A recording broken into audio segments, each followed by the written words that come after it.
Welcome to Our Savior Lutheran, Platte City, Smithville, surrounding areas, midweek update and life with God, minute in the Word. Lord's richest blessings to each and every one of you. We're getting into the fall definitely now, and Thanksgiving's coming up, Advent's coming up, and Christmas. Please check the announcements for information on the Thanksgiving and the Advent services as they're coming up. But I also, as you guys are all traveling and doing things, the Lord's richest blessings on you, and may He guide and keep you safe. I want to thank everyone who went to your death and making the most of it, and Bon and those who led it. I want to thank you again for the shoebox Operation Christmas Child. We publicized that for quite some time in advance, and it was overwhelming with 62 boxes. So that's thank you all. Thank you. And then again, Treasure Sunday, Commitment Sunday is coming up on the 4th of December. Again, this is just a time for you to set aside, like the Lord asked, give Him first fruits, cheerful and willingly, hopefully based off the tithe that He asked, but do what you can do. But please plan to do that. And whether you bring it forth in the worship service or you just do it between Him and you at home, it is something that we should plan, just like a budget. It's something you should plan and prepare each year for the next year. And whether you follow the school calendar or whether you follow the calendar, that's up to you. Everybody says, well, I begin January 1st. You begin when you begin. I mean, you can begin on the 4th of December if you want, but you begin when you begin. And so if you haven't been doing Right Now Media, there's a lot of rich information and Bible studies on there. Be careful with the doctrine. Some of the doctrine is not Lutheran, but yet at the same time, you should be able to look and see what's biblical and what has been changed or adapted and what has Jesus in it and what does not. But some of the things on stewardship, your life is for the teens, be God's stewards, personal health stewardship, God's economy versus man's economy, and then again, our CFLE put out some handouts and even a challenge for tithing and stewardship, and I encourage you to read those if you haven't. And then new member welcome is the 13th. So again, it's short notice, and we just want to get together and kind of restart since COVID hit and messed everything up, and welcome and Lord's blessings to all of you who are involved in our congregation. Just a reception for everyone, but particularly new members. And then the voters meeting's on the 20th. So please plan to come to that. We're going to go over the ministry plan and the budget for next year, as well as talk about pastoral research associate or where we're going in the future. And so please plan to come to that.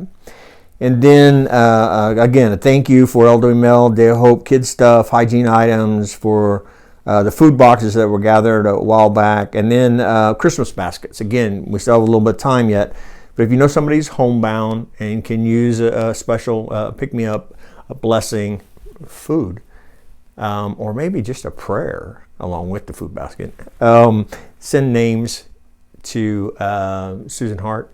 And at the same time, if you want to help collect or whatever, talk to her about it. She's the ministry support coordinator for the Platte City campus, so talk to her. And if you're not involved, get involved. All right, I think that is most of the information coming up. If you're not aware, people have said to me a couple times that, did you know that Christmas Day is on Sunday this year, Pastor? Yes, I do know that. Are we still going to have a Christmas Eve service when we're going to have Christmas Day services? Yes, we are. Candlelight. Whether we're going to speak German or not with Silent Night, I don't know. But we are going to do that. How we're going to do it with musicians and stuff, we're still working on. So, devotion for today is Psalm 98.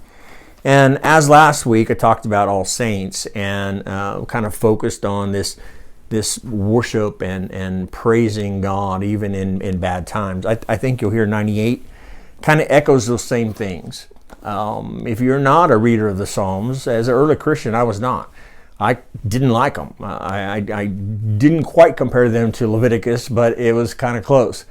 But as I'm getting up there in years, and I know for many of you I'm still young, but nonetheless, Psalms are rich. They lament. but they always look to Zion or heaven or Jerusalem or the Mount. They always look to God, the Messiah, for deliverance and how he has and how he will. And so remember that as you read them. So, oh, sing to the Lord a new song, for he has done marvelous things. His right hand and his holy arm have worked salvation for him. The Lord has made known his salvation. He has revealed his righteousness in the sight of the nations. His righteousness is Jesus. Well, how could King David know that? If you remember reading about Jesus in the New Testament, he even says that about King David and how he saw him and sat at his foot. How does that happen? Keep in mind, God's outside of time. He comes in time for us. And so as King David sings and talks, he says, he has remembered his steadfast love and faithfulness to the house of Israel. Remember, it's God's steadfast love and faithfulness, not ours. We're humans. You know, when we describe the characteristics of God and we use the term immutable, yeah, I know most people have no idea what immutable means today, but it means unchanging. God can't change. That's the difference between us and man, between him and man. We change all of the time. That's why we are saint and sinner. We struggle in that state of being. But God does not change. And so it goes on.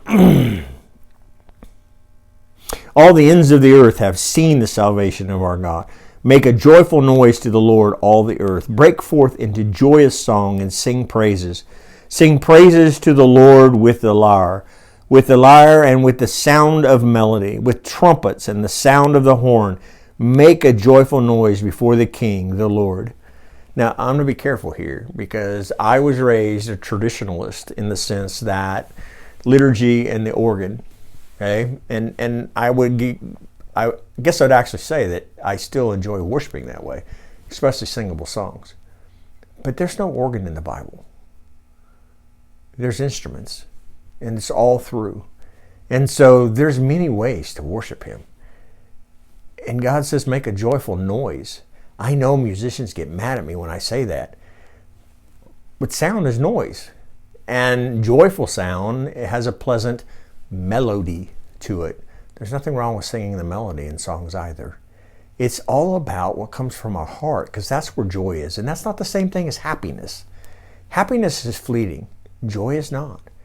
Joy is a foundational brick within our hearts that comes from what God has done. Anyway, it says, let the sea roar and all that fills it, the world and those who dwell in it. Let the rivers clap their hands. Let the hills sing for joy together. Can a river clap its hands? How does that happen? So keep in mind, sometimes in poetry, it's poetic license, if you will. But as you listen to rivers, creeks, go over waterfalls and rocks and rapids, it sounds a lot like clapping sometimes. And so it is a noise, and that's all part of God's creation too, making sound to him, or music, if you will. Before the Lord, for he comes to judge the earth. He will judge the world with righteousness and the peoples with equity. So he's going to judge everybody equally. Did you notice how he went from all this joy and how great he is and all the things he's done? He's coming to judge. Wow. Yeah, but he's going to do it equally. His equally is not our equally. It doesn't. He is way beyond us when it comes to justice. However, he is coming to judge. He's going to judge the world with righteousness. Now, if you haven't studied words within the Bible, righteousness here in the Hebrew, it all points to Jesus and Jesus' righteousness and what he has put over us. Do you remember last week, saints? You're holy because he's made you that way. You're also righteous because he's made you that way. And so rejoice, because equally we will be judged and we will be with him forever in heaven, because Jesus died upon that cross and he rose again and he ascended into heaven to sit at the right hand of God the Father, because the right hand only symbolizes, in the sense being right, the power seat. And it actually is the power seat, but it symbolizes right versus left. Don't get stuck in that. But nonetheless, the Lord loves you so much that He calls you by name. He comes and He picks you up and He carries you on His shoulders now and always. Lord, just His blessings to each of you. Amen.